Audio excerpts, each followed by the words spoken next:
Hello everyone and welcome to instant biology by doctor Neela. मैं फिर से आ गया हूँ आपके बीच में एक बहुत ही इंटरेस्टिंग इन्फॉर्मेशन के साथ। इस समय मैं टाटा मेमोरियल सेंटर की वेबसाइट के ऊपर हूँ और यहाँ पे आए हुए हैं बहुत सारी पोजीशंस जो कि नॉन मेडिकल और मेडिकल दोनों ही कैटेगरी की हैं।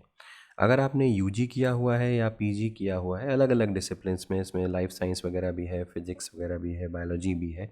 अगर आपने उसमें यूजी या पीजी किया हुआ है तो ये पोजीशंस आपके लिए हैं। याद रखिएगा, ये परमानेंट पोजीशंस हैं और टाटा मेमोरियल सेंटर में ही आपको जॉब मिलेगी जो कि डिपार्टमेंट ऑफ एटॉमिक एनर्जी के अंडर में आता है।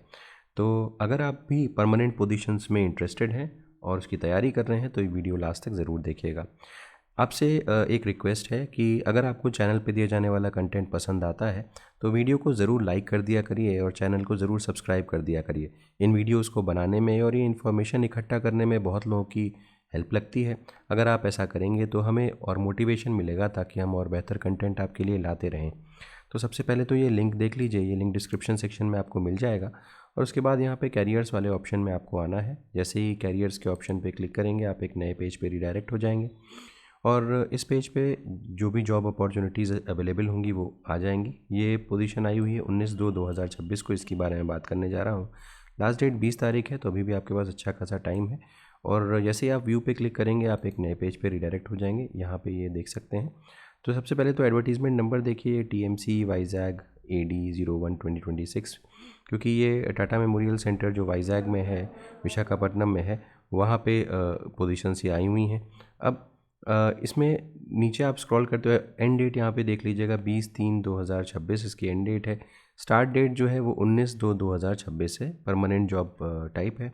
इसके बाद नीचे स्क्रॉल करते हुए जाएंगे तो आप यहाँ पे देख सकते हैं कि कौन कौन सी पोजीशंस आई हुई हैं। इनिशियली जितनी पोजीशंस हैं वो मेडिकल की फील्ड में है।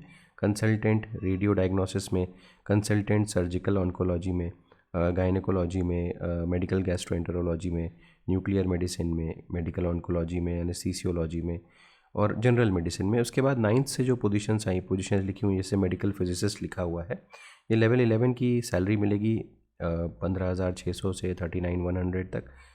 इसके अलावा लेवल पे जो दिया हुआ है 67,700 plus level 11 plus allowances applicable obviously.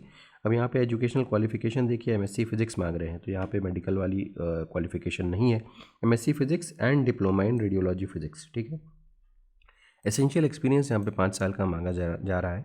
इसके बाद साइंटिफिक ऑफिसर देख सकते हैं, इंस्टीट्यूशनल रिव्यू बोर्ड में एक पोजीशन है अनरिजर्व कैटेगरी की। यहाँ पे 15,600 से सेम लेवल फॉलो हो रहा है। सैलरी लेवल ऑफ पे इन मैट्रिक्स जो है वो 56,100 का है।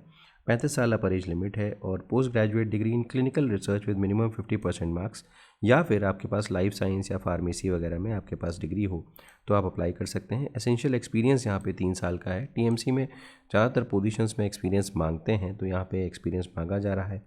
नेक्स्ट देखते हैं, scientific assistant C nuclear medicine की फील्ड है। यहाँ पे अगर आपने BSc किया हुआ है, 44,900 इसका लेवल पे इन मैट्रिक्स है। BSc फिजिक्स केमिस्ट्री बायोलॉजी वगैरह किया हुआ है तो यहाँ पे आप अप्लाई कर सकते हैं। और इसके अलावा यहाँ बहुत सारे और मेंशन्ड हैं, आप देख सकते हैं, इसको चेकआउट कर सकते हैं। यहाँ पे 1 साल का, अगर आपके पास BSc की डिग्री है तो आपके पास 1 साल का एक्सपीरियंस होना चाहिए रेलेवेंट फील्ड में।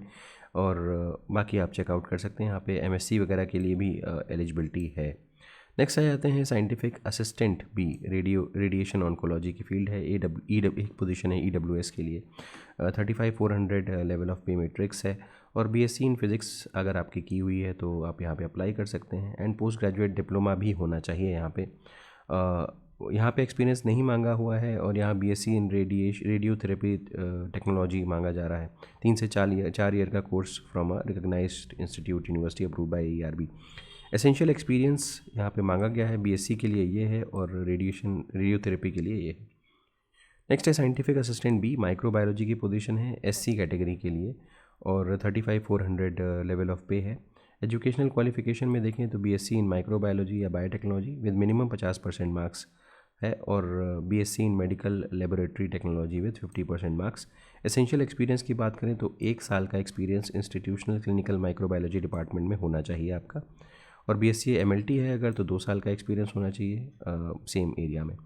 तो ये इतनी पोजीशंस आई हुई हैं नॉन मेडिकल कैटेगरी में। मेडिकल वाले तो बहुत सारी आई हुई हैं। तो इसके अलावा बाकी आप यहाँ पे चेकआउट कर सकते हैं क्या क्या इंपॉर्टेंट क्राइटेरिया दिया हुआ है। Candidates will be eligible for incentives based on individual and institutional performances. Last date fill करने की 20 मार्च है, शाम 5:30 बजे तक। और ऑनलाइन एप्लीकेशन यहाँ पे फिल करना है, आपको कुछ भी भेजना यहाँ पे नहीं है। तो candidates will have to upload required documents mentioned in the form at the time of filling the online application. इसके अलावा कैंडिडेट्स को इंटरव्यू के लिए स्क्रीन वगैरह किया जाएगा, रिटन टेस्ट के लिए स्क्रीन किया जाएगा with the help of information they provide in online application form. इसके अलावा डेट ऑफ बर्थ, क्या क्या चीज़ें आपको ज़रूरत होंगी उसकी बारे में यहाँ पे मेंशन्ड है, और आपको ये डॉक्यूमेंट्स जो हैं वो कैरी भी करने होंगे अपने साथ। ठीक है, तो ये सारी चीज़ें मेंशन्ड हैं इधर। यस, यहाँ पे कुछ एप्लीकेशन फ़ीस भी लगने वाली है और एज रिलैक्सेशन भी दिया हुआ है। तो एज रिलैक्सेशन में अगर इंटरेस्टेड हैं तो देख सकते हैं 5 साल SC ST, 3 साल OBC, 10 साल फिजिकली डिसेबल्ड कैटेगरी के लिए। एप्लीकेशन फॉर्म की फ़ीस के बारे में बात करें तो 300 रुपये फ़ीस लगने वाली है। SC ST female candidates, persons with disability वगैरह को यहाँ पे फ़ीस नहीं पे करनी है, बाकी लोगों को फ़ीस पे करनी पड़ेगी। बेनिफिट्स के बारे में भी यहाँ पे मेंशन्ड है, चेकआउट कर सकते हैं। ठीक है, तो बाकी सारे, अच्छा यहाँ पे एक और चीज़ है, the mode of selection, paper pattern and syllabus for the above post are as follows. 1 number से 10 नंबर तक की पोस्ट, याद रखिएगा 9th पोजीशन से नॉन मेडिकल कैटेगरी की पोजीशन शुरू हुई थी। तो 1 से लेकर के 10 तक इंटरव्यू बेस होगा, और इसका पेपर पैटर्न तो होगा नहीं ऑब्वियसली क्योंकि इंटरव्यू पे हो रहा है। सिलेबस भी इसका नॉट एप्लीकेबल है। 11 से लेकर के जो 13 पोजीशन तक हैं ये रिटन एग्जामिनेशन और इंटरव्यू के बेस पे होंगे। तो 100 नंबर MCQ का पेपर होगा यहाँ पे, और सिलेबस जो होगा written examination question will be based on respective area of specialisation. यहाँ पे आपका फॉर्म दिया हुआ है, मेडिकल पोस्ट के लिए यहाँ पे क्लिक करना है, नॉन मेडिकल के लिए यहाँ पे क्लिक करके आप फॉर्म फिल कर सकते हैं। ऑब्वियसली फ़ीस आपको सबमिट करनी पड़ेगी। उम्मीद है कि ये इन्फॉर्मेशन आपके लिए यूज़फुल रही होगी। अगर वीडियो पसंद आया हो तो ज़रूर लाइक करिएगा, चैनल को सब्सक्राइब करना ना भूलिएगा, बेल आइकन को ज़रूर प्रेस करिएगा और अपने फ्रेंड्स के साथ भी ज़रूर शेयर करिएगा। Thank you, have a good day.